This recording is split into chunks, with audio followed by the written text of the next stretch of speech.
¿Cuántos están listos para escuchar palabra de Dios? Primera de Corintios capítulo 1, verso del 1 al 3. Dice la palabra del Señor.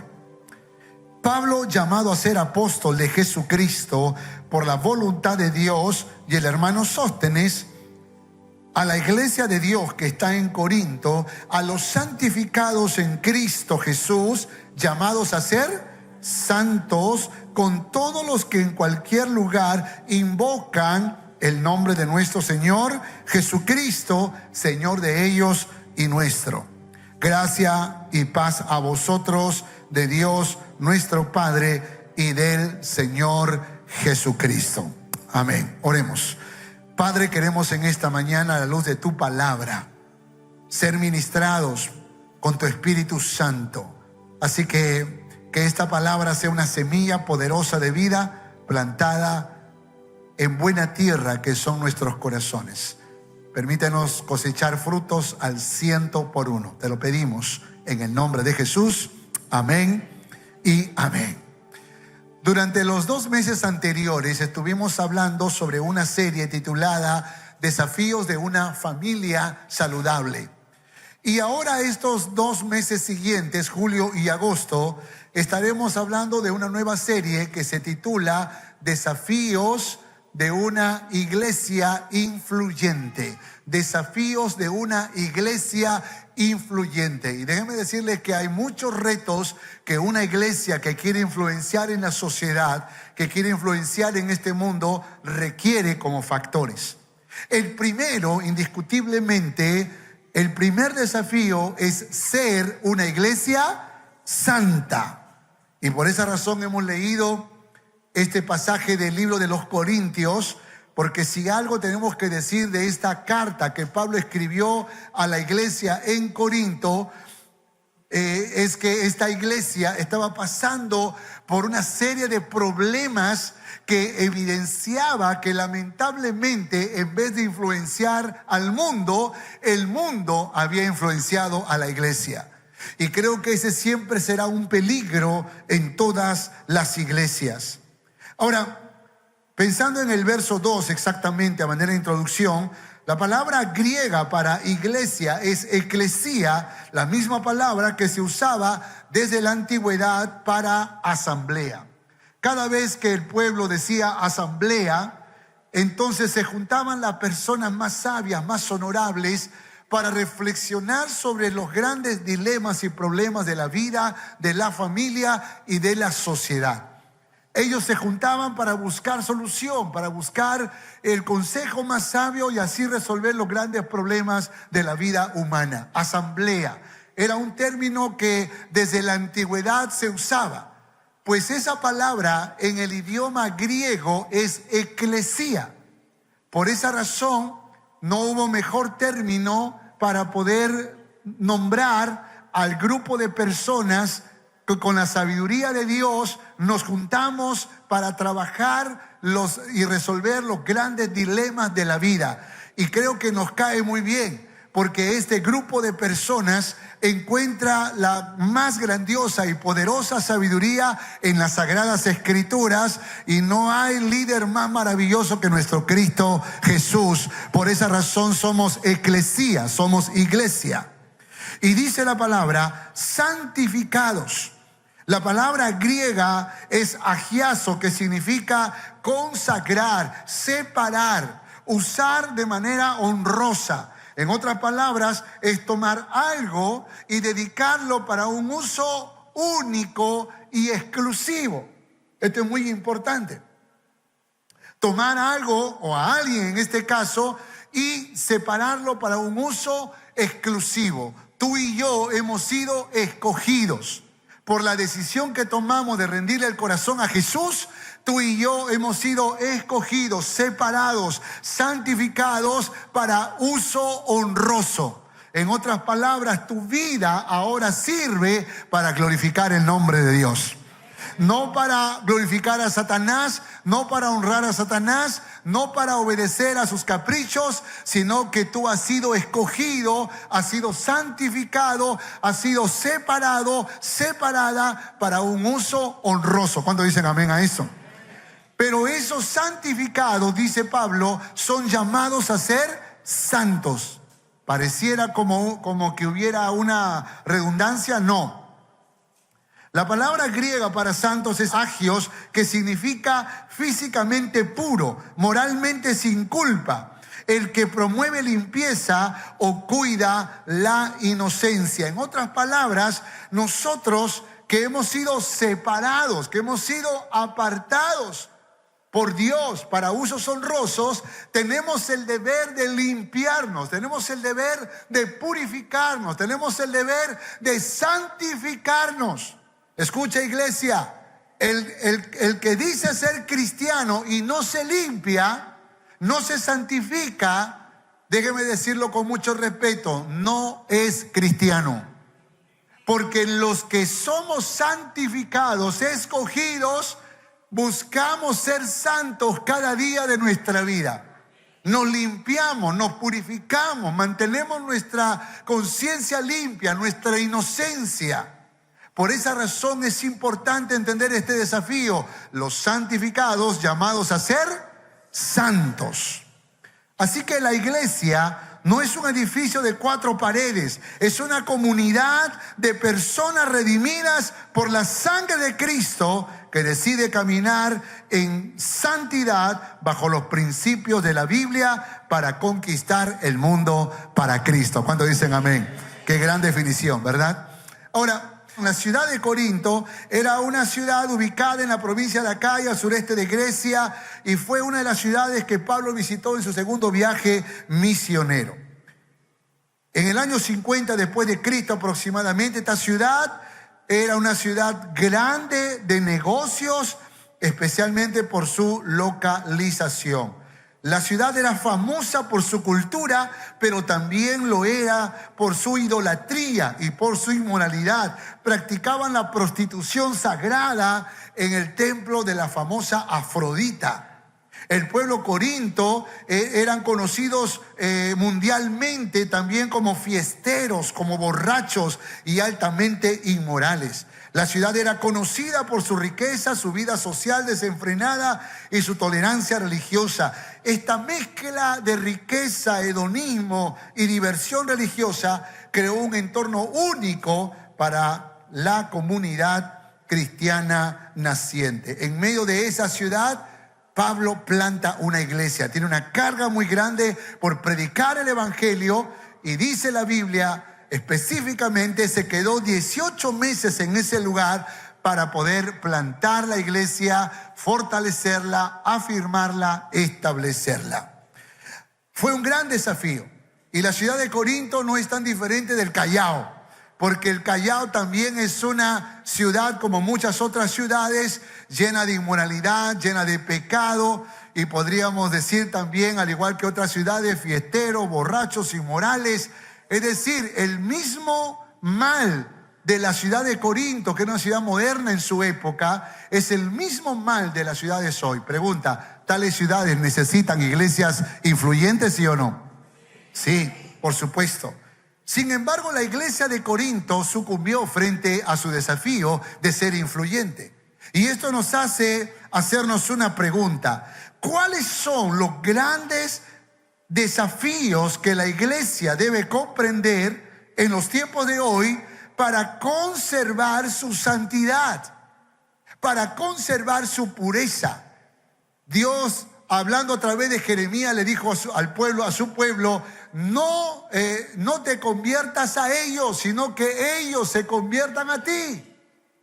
Es decir, no seas influenciado por las cosas malas, tú influencia las cosas buenas que hay en tu corazón.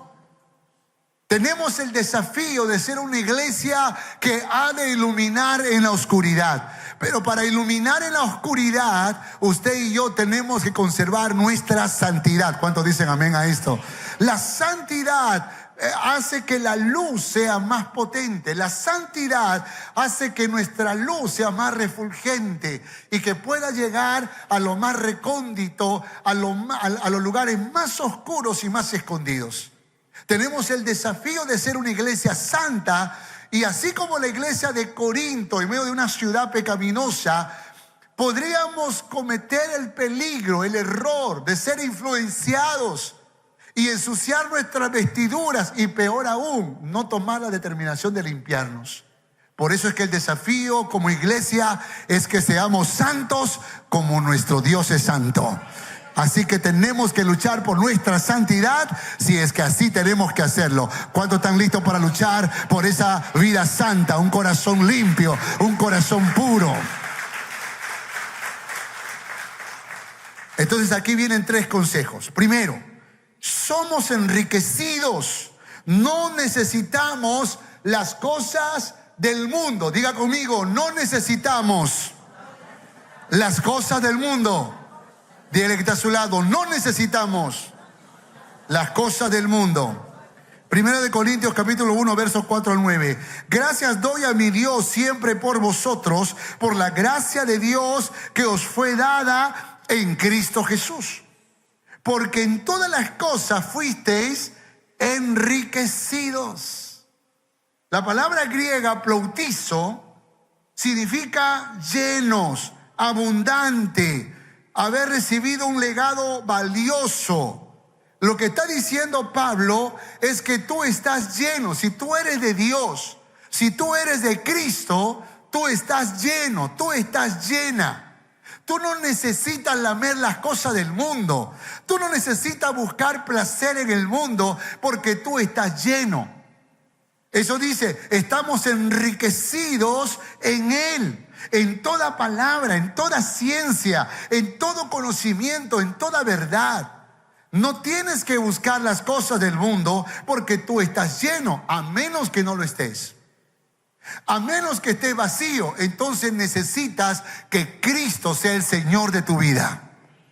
Pero si tú eres de los cristianos que dicen, ay, hace tiempo que no voy a una fiesta, quiero bailar salsa, quiero bailar rock, quiero hacer esto, ay, hace tiempo que no me emborracho, quiero emborracharme. Si tú eres de los que piensas así, hey, no eres cristiano, porque los que son de Dios estamos enriquecidos, estamos llenos y no necesitamos las cosas del mundo. ¿Cuántos dicen amén a esto?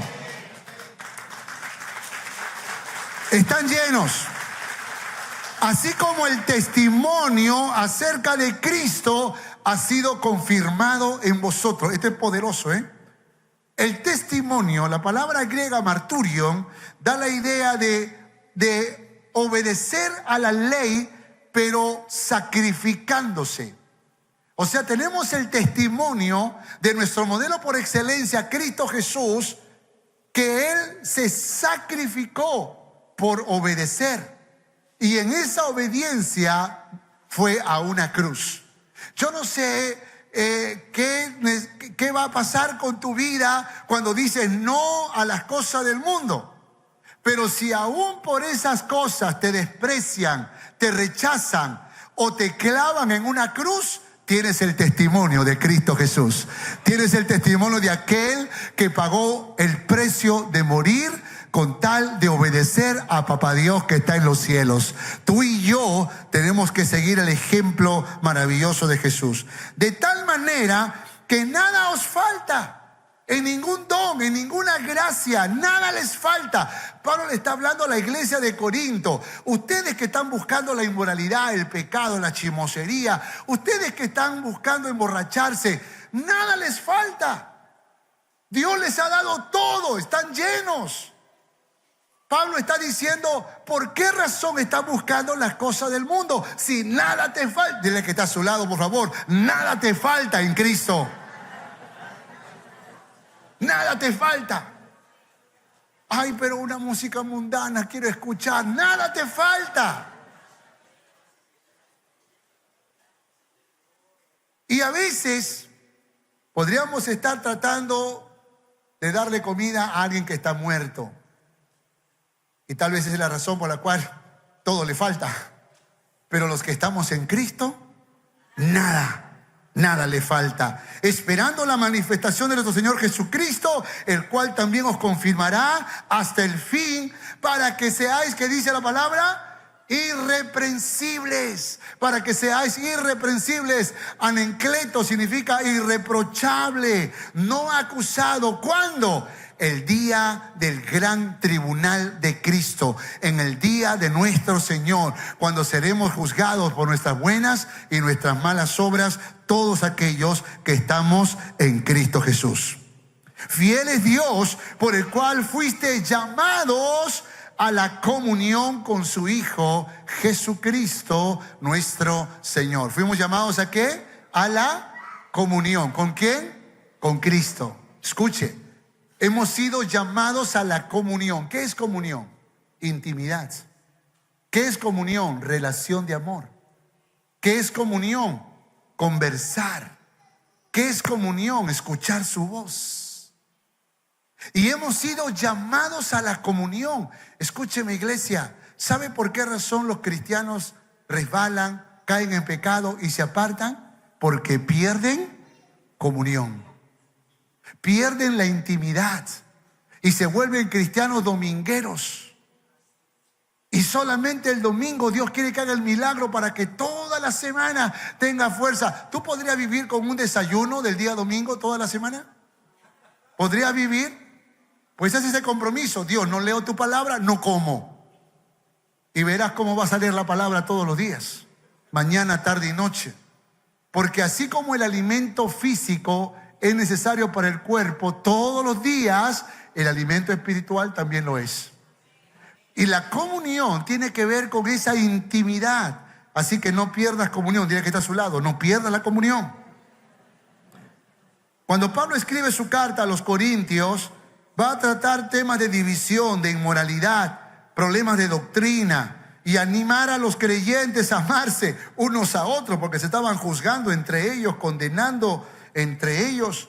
Es evidente que había una fuerte influencia de la sociedad moderna de este tiempo. En vez que la iglesia influye en el mundo, estaba sucediendo exactamente al revés. Fíjense, una de las cosas que a mí me horroriza es que hoy en día existen las iglesias inclusivas. ¿Qué es una iglesia inclusiva? Una iglesia inclusiva es cuando el pastor le dice a los fieles de la iglesia, le dice, miren, Dios es amor.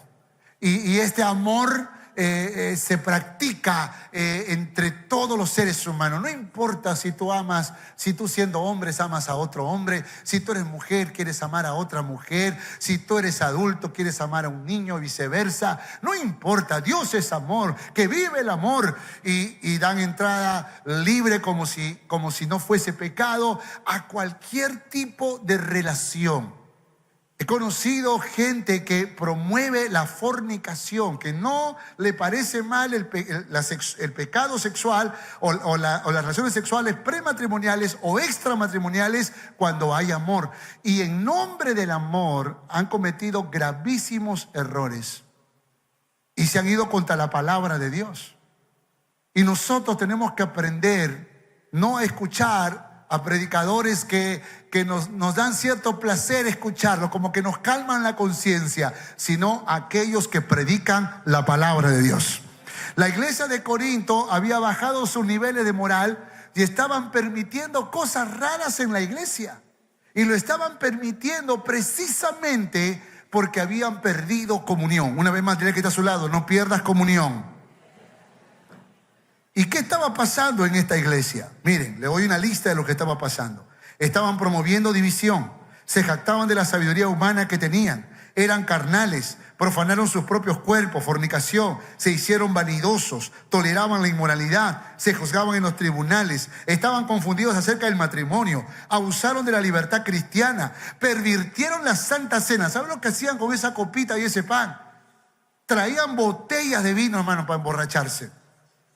Corrompieron los dones espirituales, en especial el don de lenguas. Estaban confundidos acerca de la resurrección. Se olvidaron de las ofrendas misioneras y juzgaron al apóstol Pablo.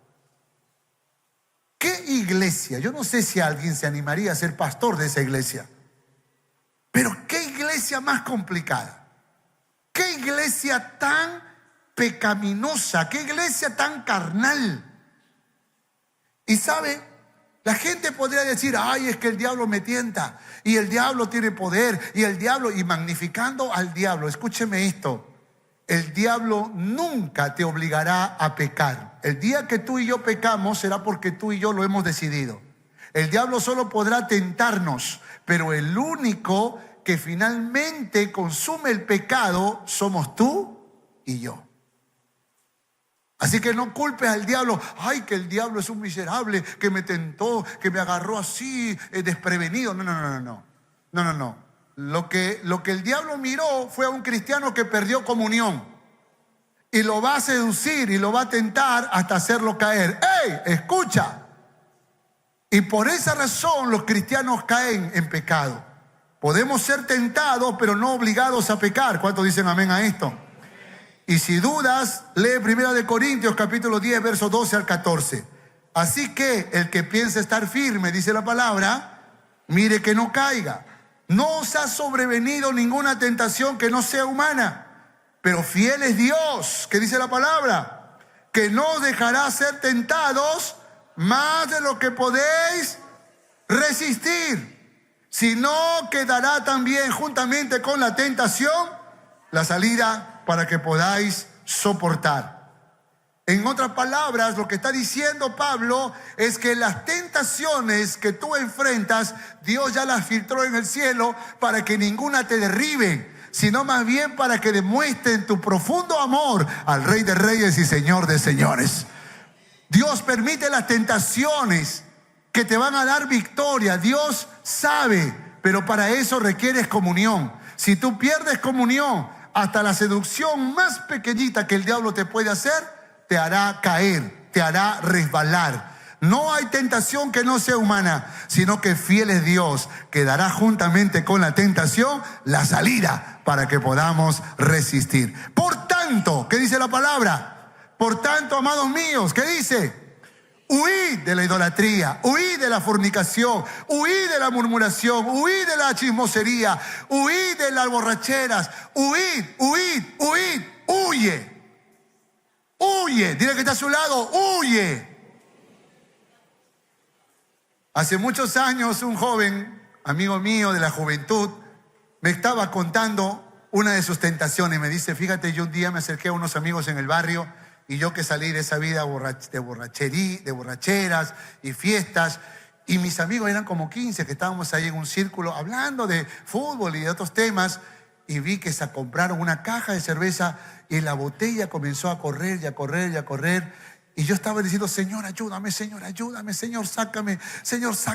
Y seguía la botella avanzando. Yo decía, Señor, sácame. Y seguía la botella avanzando. Y decía, Señor, sácame, Señor. Y seguía. Y yo decía, ya, dime, ¿qué pasó? Me metí una borrachera, dijo.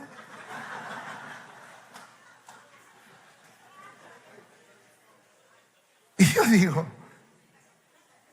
yo pensé que era un testimonio de victoria. Pero ¿cuál fue el error de ese joven? ¿Cuál fue el error? Quedarse. ¿Por qué dice la Biblia? Huye.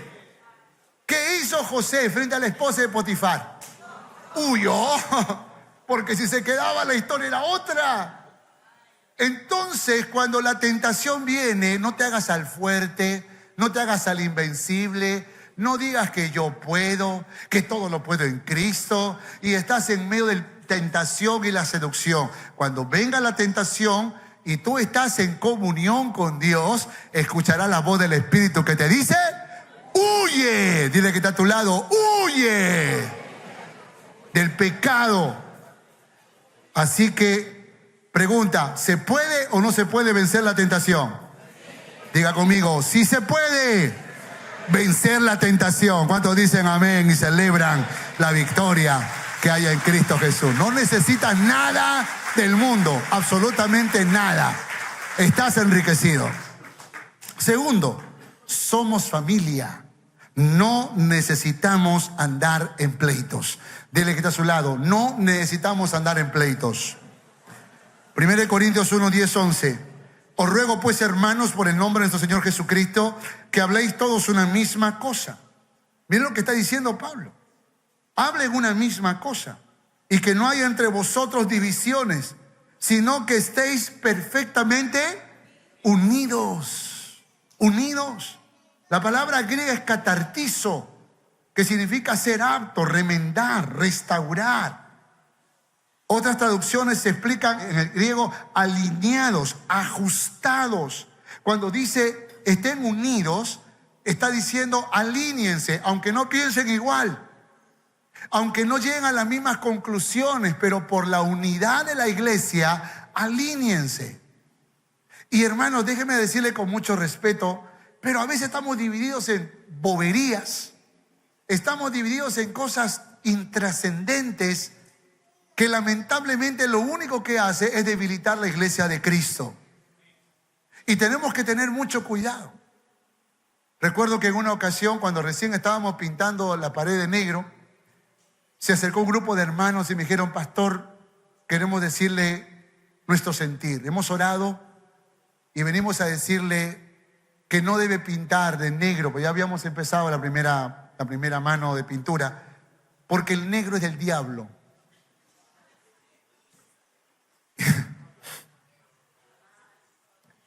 Y le dije: perdón, pero si el negro es del diablo, ¿por qué te pones vestido negro? ¿Por qué te pones blusa negra, chompa negra? Porque a veces uno juzga, pero en lo que juzga no se da cuenta que también se acusa a sí mismo. Entonces, bueno, pastor, ahí se lo dejamos para que usted ore y decida. No tengo que orar. Porque el negro lo estamos usando para que las decoraciones sean más notorias, más evidentes, para que la iluminación sea mejor.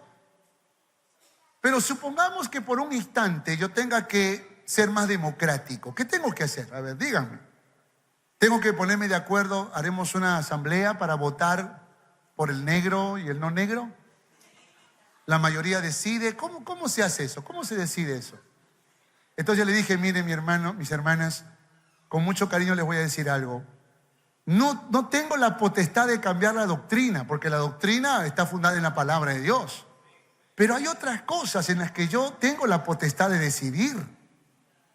Y en esa decisión yo decido que el negro sea el color, porque he consultado con algunos diseñadores y me han recomendado esto y prefiero escuchar a los expertos. Bueno, igual solo queremos que sepa que no estamos de acuerdo.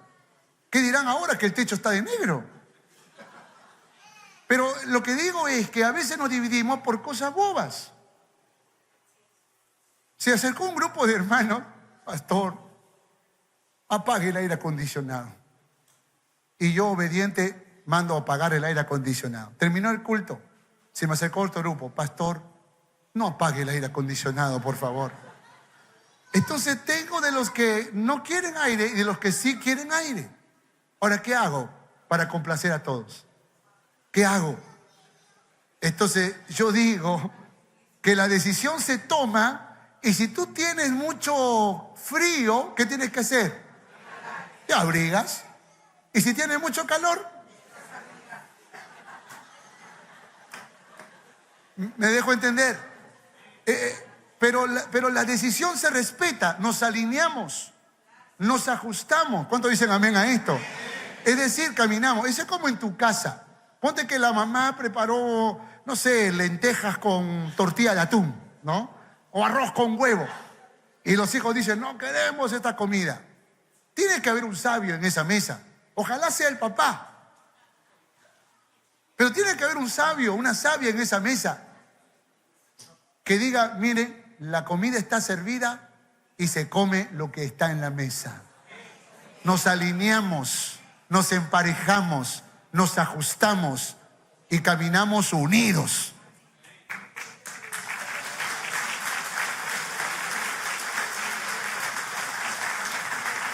Entienda, por favor. No se trata de, bueno, a mí no me parece, pero igual lo voy a hacer. No, se trata de alinearme. Como eso no me ofende, no me quita la salvación. Como eso no me hace carnal, sino más bien me hace más iglesia, entonces yo lo hago. Por esa razón es muy importante entender este principio, hermanos. En una misma mente, dice, y un mismo parecer. En un mismo parecer, porque he sido informado acerca de vosotros, hermanos míos, por lo de Cloé. Gloria a Dios por Cloé, la chismosa que le dicen algunos. Pero gloria a Dios, porque esta hermana comunicó a Pablo lo que estaba pasando. Que hay entre vosotros contiendas. La palabra griega pelea, pleito, lucha. Quiero decir que cada uno de vosotros dice: yo soy de Pablo, yo soy de Apolos, yo soy de Cefas. Y ahí lo más espiritual es: yo soy de Cristo. ¿Acaso está dividido Cristo? ¿Fue crucificado Pablo por vosotros? Qué pregunta le hace Pablo, ¿no? Porque, hermanos, a veces nos dividimos. Y yo no digo que no ames a un pastor, porque tenemos tantos pastores hermosos aquí, lindos, bellos, ¿no? Y uno dice: ay, para mí el pastor, no sé, a ver, el pastor Paul es lindo. No, yo lo quiero, yo lo amo al pastor Paul, lo que él diga yo obedezco. Y los otros, ay, los otros no. Entonces, el problema es cuando en tu amor por un pastor desprecias a otros. Ahí está el problema. Eso es como amar a un hijo y despreciar a los otros. No, tu amor no tiene que despreciar a los demás. Porque ahí te convertirías en la iglesia de Corinto. Y déjeme decirle algo, la verdad es que a veces los pastores somos culpables de esto.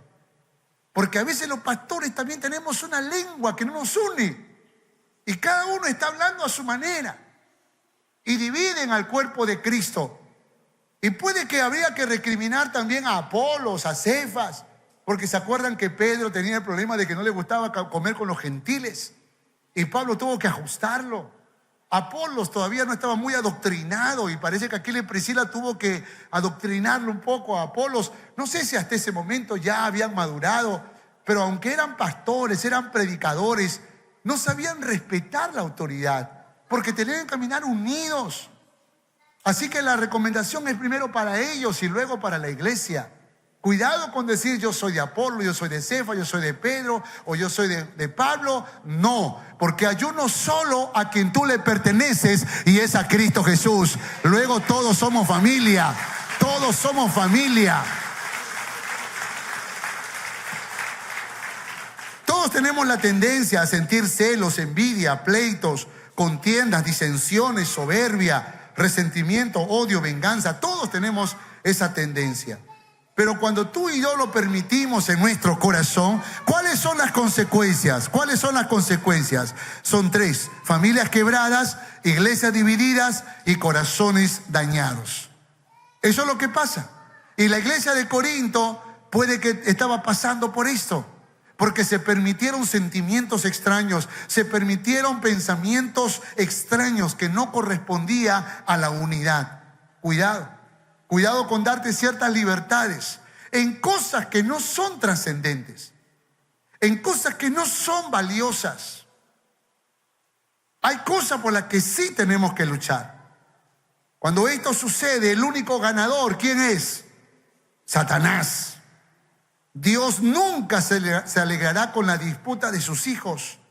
Él nos llama a vivir en armonía, en paz, en perdón, en misericordia.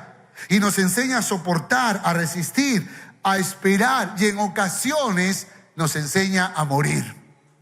Cuando estoy en el auto, yo prendo el aire acondicionado porque a mí me gusta el frío. A mi esposa no le gusta el aire acondicionado. Y yo lo prendo.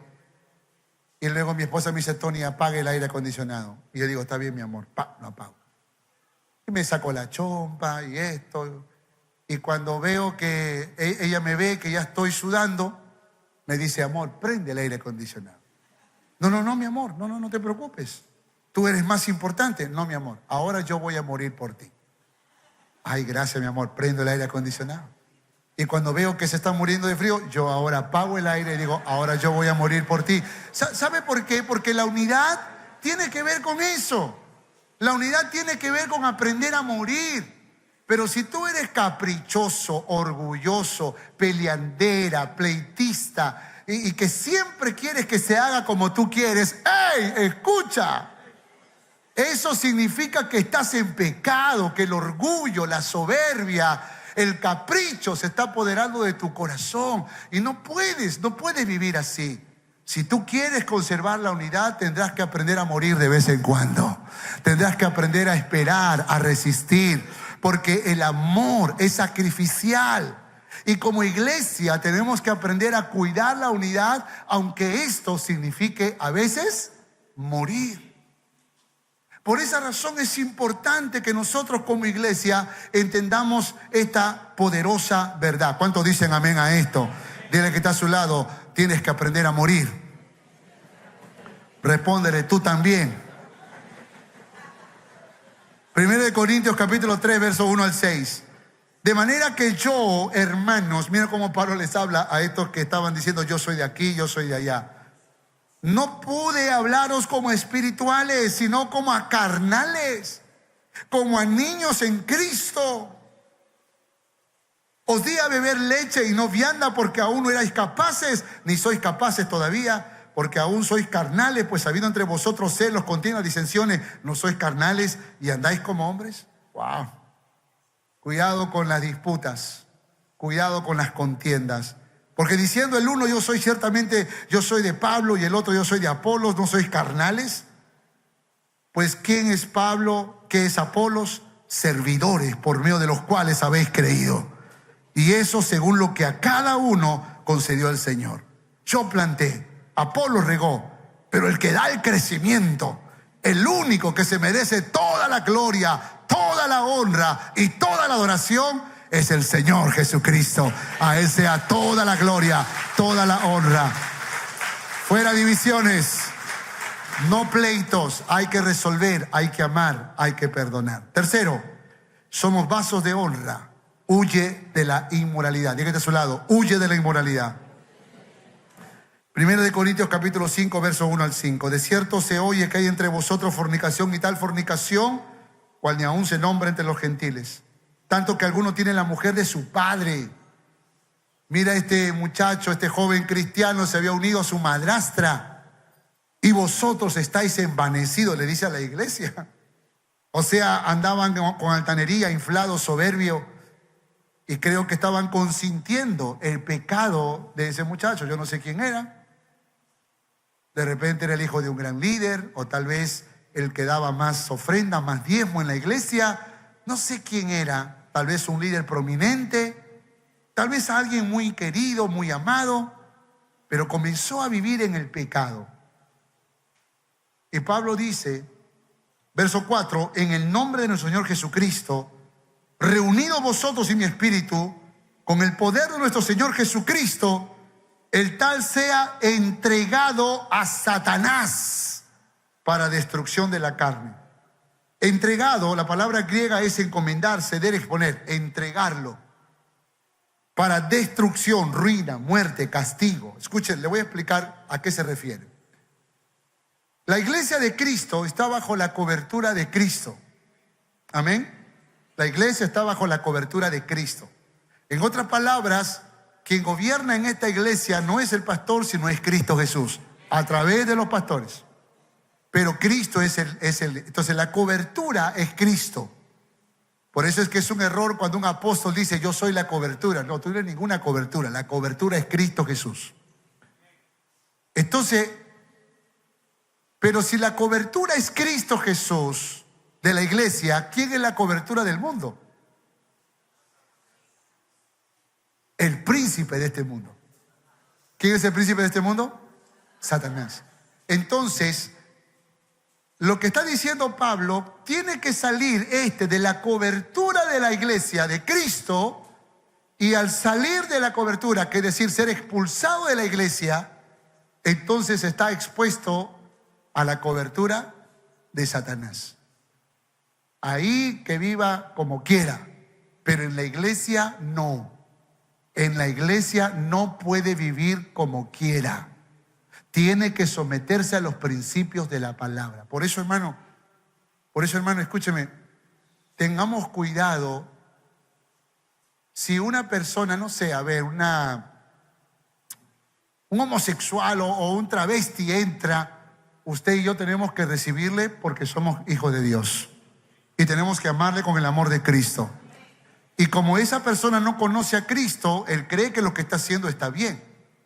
Pero nosotros ahora le hablamos del amor de Jesús, le conquistamos con amor y le predicamos a Cristo, y esa persona entrega su vida a Jesús.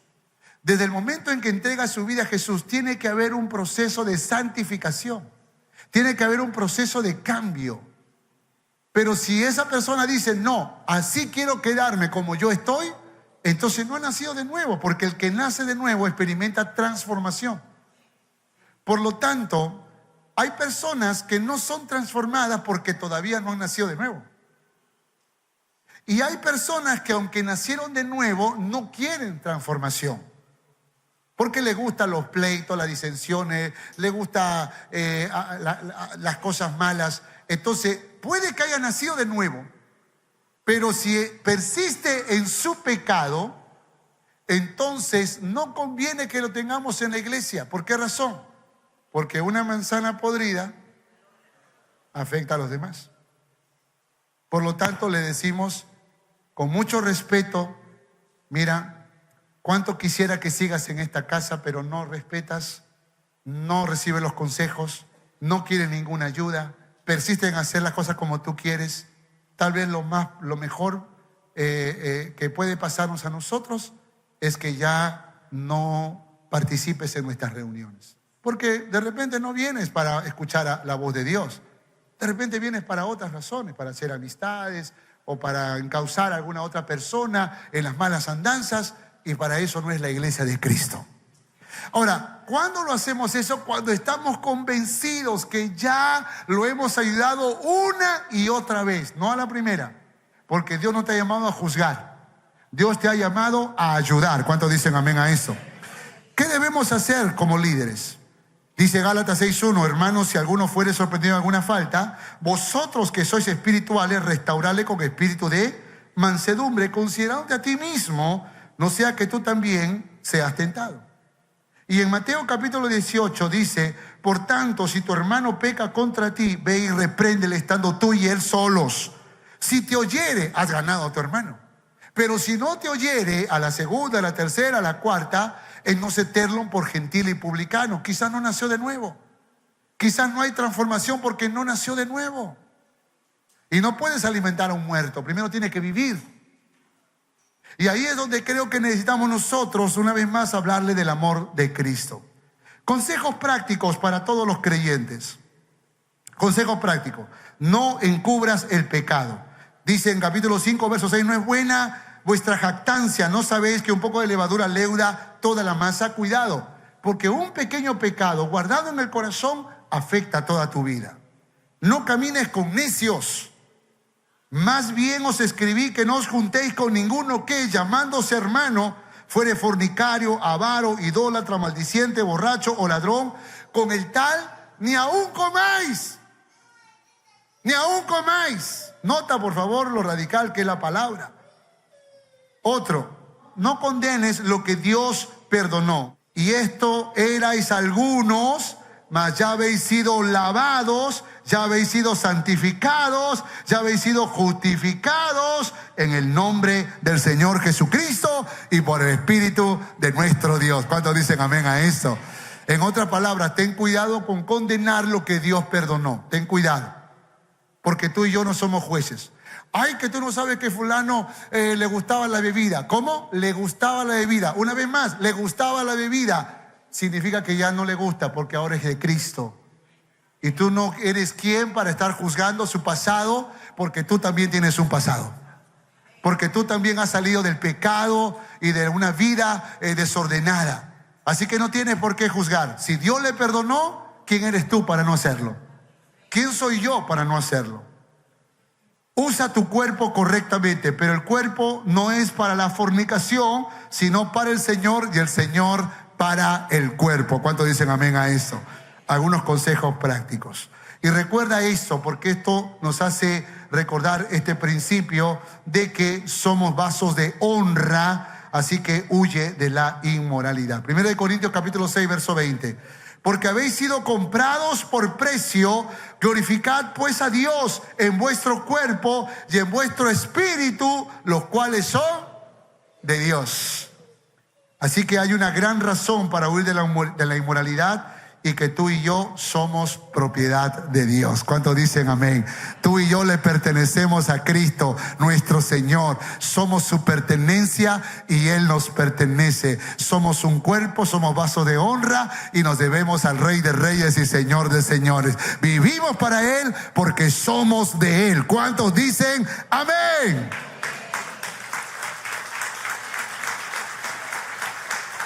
Conclusión. 2 Corintios capítulo 13, verso 11.